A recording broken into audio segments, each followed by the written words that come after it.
بسم الله الرحمن الرحيم ওয়ালাইকুম আসসালাম ওয়া রাহমাতুল্লাহি ওয়া বারাকাতুহু। জি কাসিম ভাই, আপনি জানতে চেয়েছিলেন যে আপনার এলাকাতে বা গ্রামে খতমে ইউনুস পড়া হয়। খতমে ইউনুস, হ্যাঁ, আমাদের দেশের মোল্লা হুজুররা খতমে ইউনুস পড়ে, আর সেখানে বিশাল অনেক বড় আয়োজন করা হয়। সেখানে চাঁদা দেওয়া যাবে কিনা? জি না, চাঁদা দেওয়া যাবে না, এটা হারাম। আপনি জানছেন বেদাত, আর বেদাতকে সহযোগিতা করা কি? হ্যাঁ, এটা সহযোগিতা করা হারাম। একে তো বেদাত তো হারাম, বেদাতকে সহযোগিতা করা আর একটা হারাম। আল্লাহ তাআলা বলছেন, তাআওয়ানু আলাল বিররি ওয়াত তাকওয়া ওয়া লা তাআওয়ানু আলাল ইসমি ওয়াল উদওয়ান। তোমরা ভালো কাজের সাহায্য সহযোগিতা করো, আর পাপের কাজে, অকল্যাণমূলক কাজে সহযোগিতা করো না। সুতরাং যেখানে আপনি জানছেন যে পাপ, এটা বেদাত, বেদাত মানে তো পাপ, সেখানে আপনি সহযোগিতা করবেন কেন? সহযোগিতা করা যাবে না। আপনার এই দিকটা খেয়াল রাখতে হবে যে আপনি যেহেতু সমাজে আছেন, আপনার ওপর আপনি সহি আকীদা বা সহি আমল করার চেষ্টা করতেছেন, এই জন্য বিপদ আপদ আসবে, অনেক অনেক রকম কথা আসবে।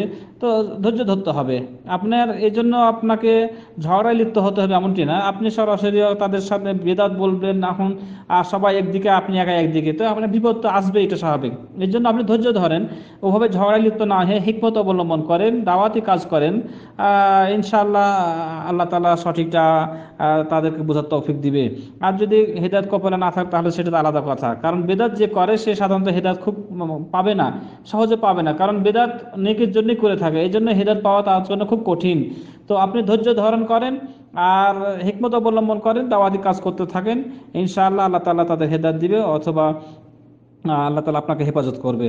হ্যাঁ, তো এই পাপের কাজে সাহায্য করা যাবে না। মিলাদ, তারপরে এই যে খতমে ইউনুস, বীর মাজার, যেটাই হোক না কেন, এই ধরনের অনুষ্ঠানে শবে বরাত, শবে মিরাজ, এই ধরনের অনুষ্ঠানে সহযোগ করা যাবে না, সহযোগিতা করা যাবে না। আপনি অন্য কৌশল অবলম্বন করেন, সমাজের সাথে চলতে থাকেন, দাওয়াতি কাজ। এখন যদি আপনি সমাজ থেকে বেরিয়ে যান তাহলে তো আর দাওয়াতি কাজ করা সম্ভব হলো না, তখন আর তারা আরও বেপরোয়া হয়ে যাবে। সুতরাং আপনি তাদের সাথে থেকেই আপনি হিকমত অবলম্বন করেন আর চেষ্টা চালিয়ে যান। ইনশাআল্লাহ আল্লাহ তাআলা আপনাকে সফল করবে, ইনশাআল্লাহ।